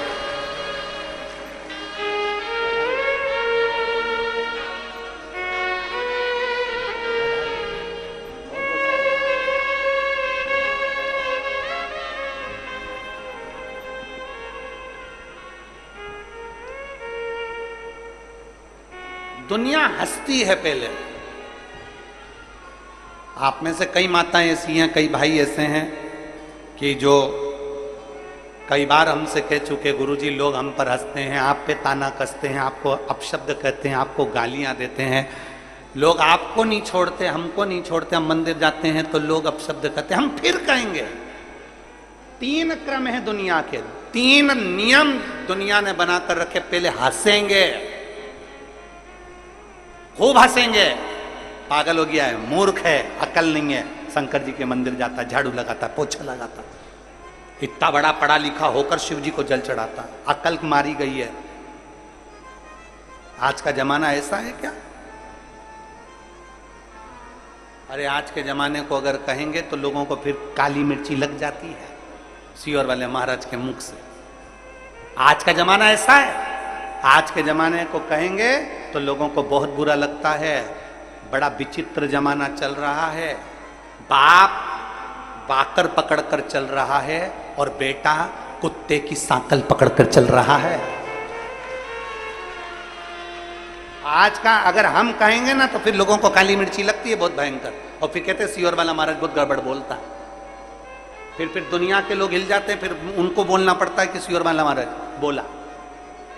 और जब बाबा बोलता है तो सब डोलता है। फिर पूरे व्हाट्सएप, पूरा फेसबुक, पूरा इंस्टाग्राम उसी से भरा रहता है कि सच बोल गया, अब सच को दबाएं कैसे, और कितना दबाया गया सच को। जरा विचार करिएगा, आपके पास में भी वेद पुराण कभी पढ़ना उस प्रसंग को, सच को कितना दबाया गया, फिर डोलते। बड़ा विचित्र जमाना चल रहा है। घर का बाप वाकर पकड़कर चल रहा है और बेटा कुत्ते की सांकल पकड़कर चल रहा है, और सांकल पकड़ने में भी उसको गौरव महसूस हो रहा है, मेरे बराबर कोई वीआईपी नहीं है। अब उसको कौन समझाए? हमारे शास्त्र कहते हैं कि सुबेरे सुबेरे वेद और पुराण के पीछे चलो, पर इनको कौन समझाए? ये भाग्य लिखा के लेके आए हैं कि तुम्हारे बच्चों को छीछी कोई माता कराएगी और तुम कुत्ते को छीछी कराओगे सुबेरे सुबेरे सांकल पकड़कर। तुम्हारे भाग्य में लिखा है। तुम्हारे घर के बच्चों को बेचारी वो काम वाली संभालती, उनकी गंदगी वो संभल कर साफ करती, और तुम कुत्ते को, कुत्ता जा इधर तो ये जा रहा। बड़े फोन पे बात करते हुए तब्बर गुंडा पहने, चड्डा पहने, टी शर्ट पहने, अपने आप को वीआईपी समझते हुए बाप पकड़ रहा वाकर, औलाद पकड़ रही कुत्ते की सांकल। चले और इतने खुश हो रहे कि हमारे बराबर कोई कुत्ता घुमाने वाला नहीं है। अब इन्हें कौन समझाए कि तुम कुत्ते को घुमा रहे कि कुत्ता तुम है? कुत्ता जाए इधर, तुम जाओ उधर, फिर कौन समझा? कई लोग कहते हैं गुरुजी हम मंदिर जाएंगे लोग हंसेंगे, हम मंदिर जाएंगे लोग ताना कसेंगे। ये बेटी से पूछो जो सीए बनी है, इस बेटी से पूछो, उसने भी लिखा पहले लोग हंसते थे, क्या शंकर जी के मंदिर पर जाने में क्या बल मिल जाएगा? बेलपत्री पर शहद लगाने से क्या सब कुछ हो जाएगा? क्यों नहीं होगा? पढ़ो, मेहनत करो और फिर जाओ शिव के द्वार।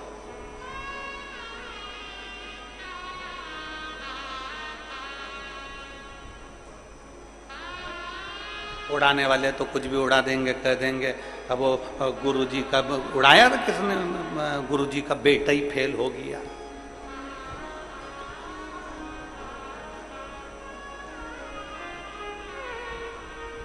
जिन बच्चों को श्रेष्ठ संस्कार मिले होते हैं ना, वो फेल नहीं होते, वो बाबा पर भरोसा कर कर पास होते चले जाते हैं। बुद्धि में तुम्हारे भरा है ना, करे क्या? किसी भी तरह से कुछ ना कुछ तो ऐसा निकालो जिससे शिव पुराण को लोग कम सुने, शंकर जी को कम माने। सबकी टेंशन है शिव पुराण, ना जाने कितनों की तो दुकानें बंद करके पटक दी शिव पुराण ने। केवल एक लोटा जल, सारी समस्या का हल। कहीं नहीं जाते लोग। अब दुख आता है तो कहाँ जाते हैं? जरा पत्र देखिए, एक माँ ने लिखा, इससे भी और ज्यादा पत्र हैं बच्चों के, ढेर पत्र पड़े हुए हैं। एक बच्चे का पत्र ये है, एक बच्चे का पत्र ये है, एक बच्चे का पत्र ये है, और पत्र ढेर पड़े हुए हैं बच्चों ही बच्चों के। कोई 10 साल, कोई 12 साल, कोई 14 साल।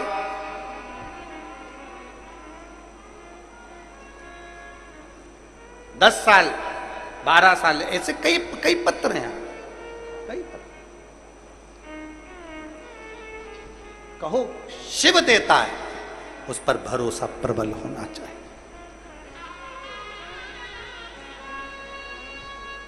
तीन क्रम है दुनिया के। पहले हंसेंगे, सब आप पर हंसेंगे, अरे तू नहीं कर सकता, तेरे बस की बात नहीं है। हंसेंगे लोग, क्यों जाता है शंकर मंदिर, क्यों करता है ऐसा, क्यों चढ़ाता है जल,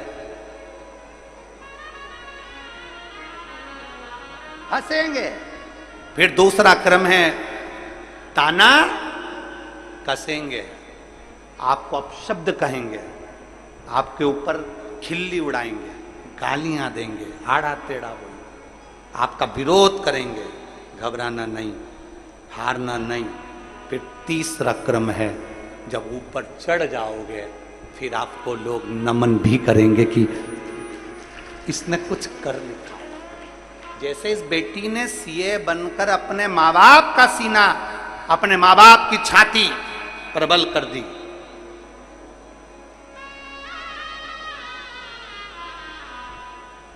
पढ़ोगे, विद्वान बनोगे तो अपने माता पिता की छाती बढ़ेगी।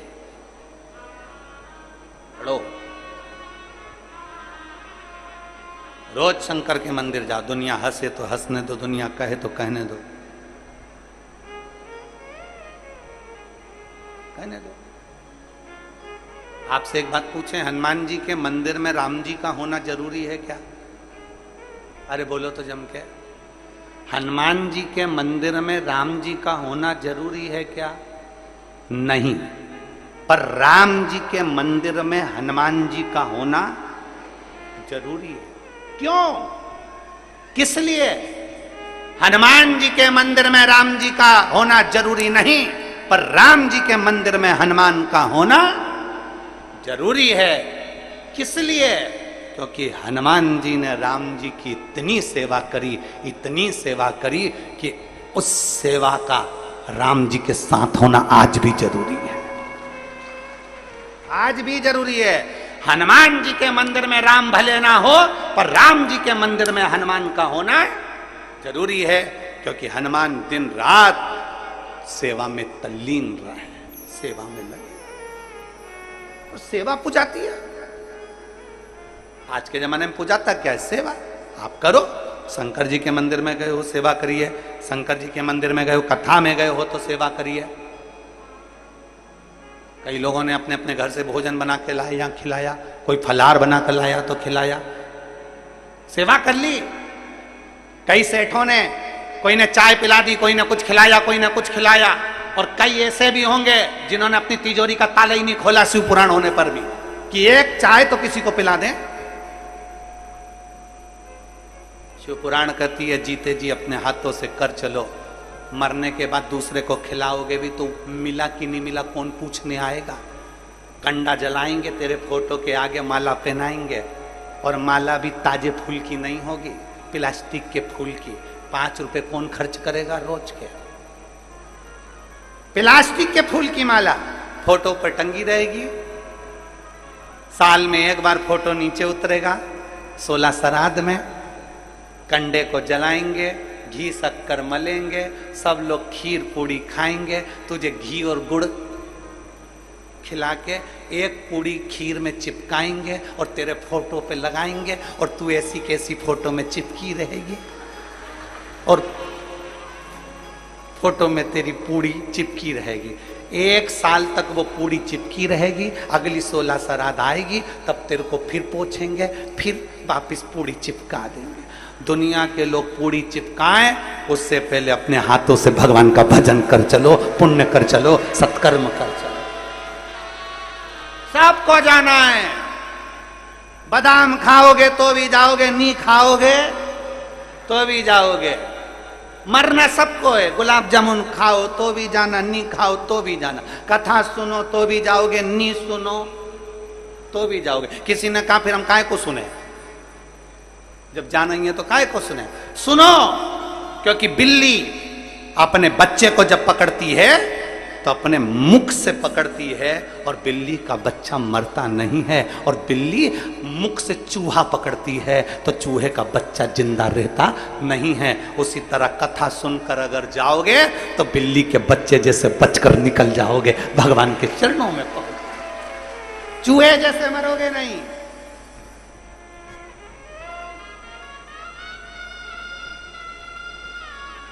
और हम तो बाबा के भरोसे चलते हैं, हम तो बाबा के भरोसे चलते हैं। ये दुनिया वाले चलते हैं, ये दुनिया वाले चलते हैं। हम तो बाबा के भरोसे चलते हैं। एक ब्रह्म में नहीं जिंदगी जीना, एक अपने आनंद में जिंदगी जीना, ब्रह्म में नहीं। हम ब्रह्म में जीते। कहीं एक ऑफिसर ने, एक सिपाही ने ऑफिसर को फोन किया। सिपाही ने ऑफिसर को फोन करा, सर यहां एक महिला ने अपने पति को गोली मार दी। सिपाही ने ऑफिसर को फोन करा, सर यहां एक महिला ने अपने पति को गोली मार दी। ऑफिसर ने पूछा, क्यों मारी? सर महिला ने पोछा लगाया था, पति गीले पोछे में चले गया था।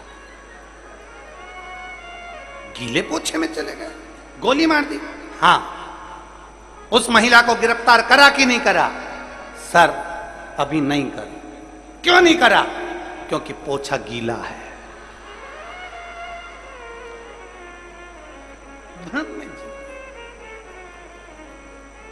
पोछा गीला है इसलिए मैं नहीं गया।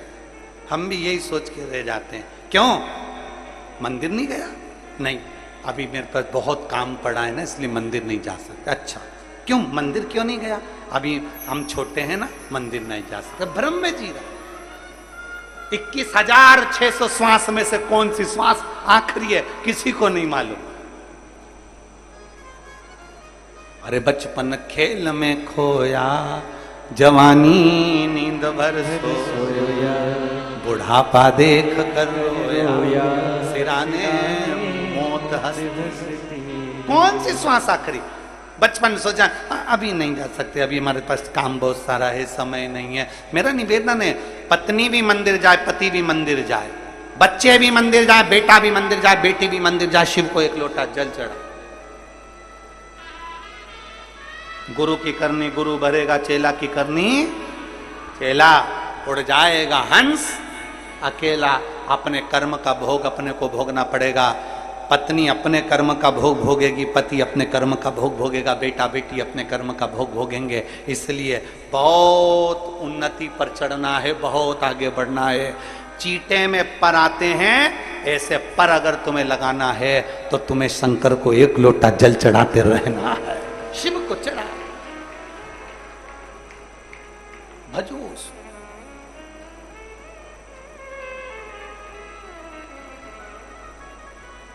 उसको याद करते रहो, उसका स्मरण करते रहो। कोई जाए जो काशी में मेरा पैगाम ले जाए, कोई जाए जो काशी में मेरा पैगाम ले जाए। मैं खुद तो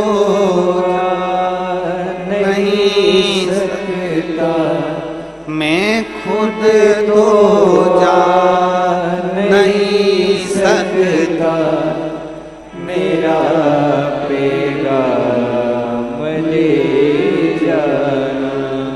कोई जाए जो काशी में मेरा ले जाना।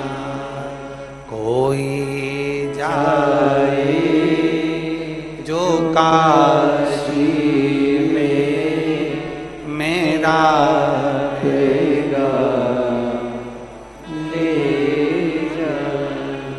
ये कहना डम रुवाले से तुम्हारी याद आती है।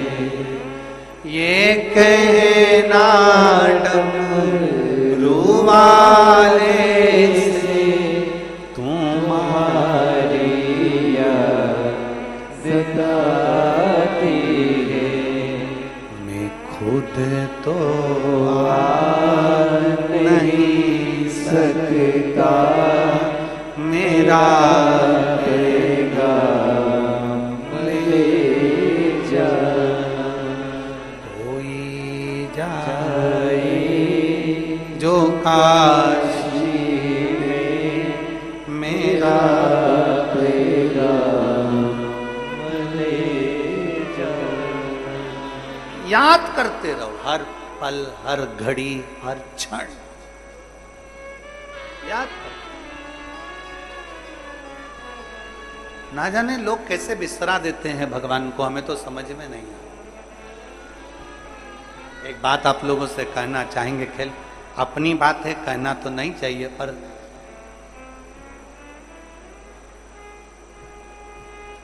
कोई मिलने भी आता है ना, तो बात करते करते भी हमको तो शिव ही नजर आता है।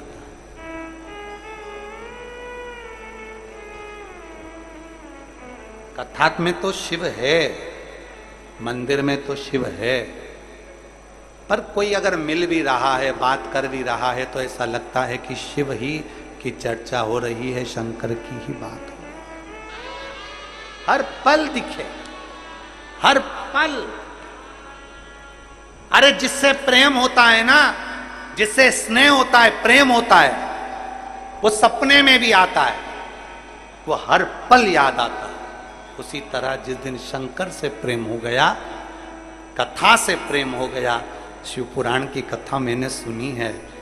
मेरी दुख की जब घड़ी आए, मेरे तकलीफ का समय आए, ऐसा कोई अगर समय आया, कोई नहीं आएगा मैं जानती हूं, पर मेरा बाबा कुबेर भंडारी मेरे यहां जरूर आए। प्रेम जुड़ जाए।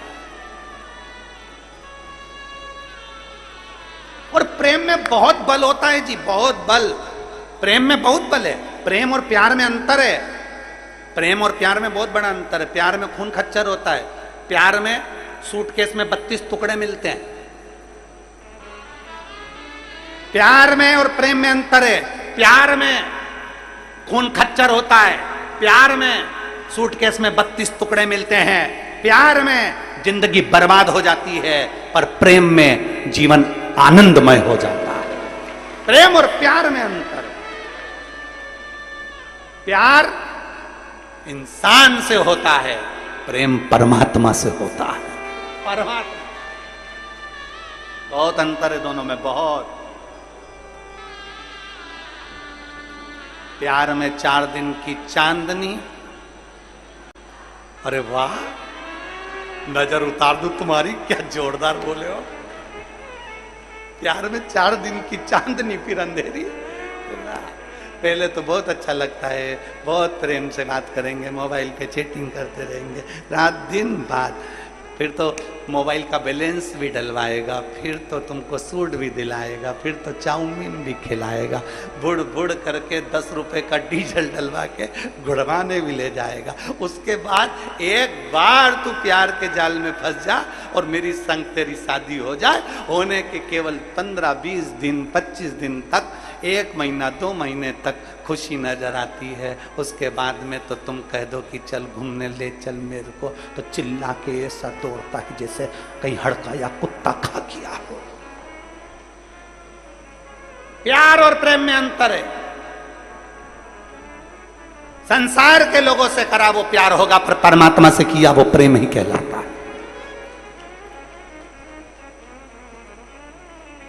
प्यार किया तो तुम्हारे मोबाइल में बैलेंस डल जाता है, पर प्रेम करा तो उम्र का बैलेंस बढ़ जाता है। उम्र का बैलेंस बढ़,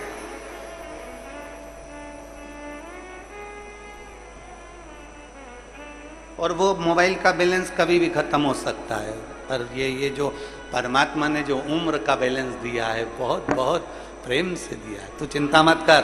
अकाल मृत्यु वो मरे जो काम करे चंडाल का, काल उसका क्या बिगाड़े जो भक्त हो महा काल का। तू प्रेम करता है शिव से, महाकाल से, मेरे काल अधिपति महाकाल से प्रेम करने वाला कभी धोखा नहीं खा सकता। मेरे महाकाल से प्रेम करने वाला कभी ठोकर नहीं खा सकता। प्रेम करा है तूने शिव से।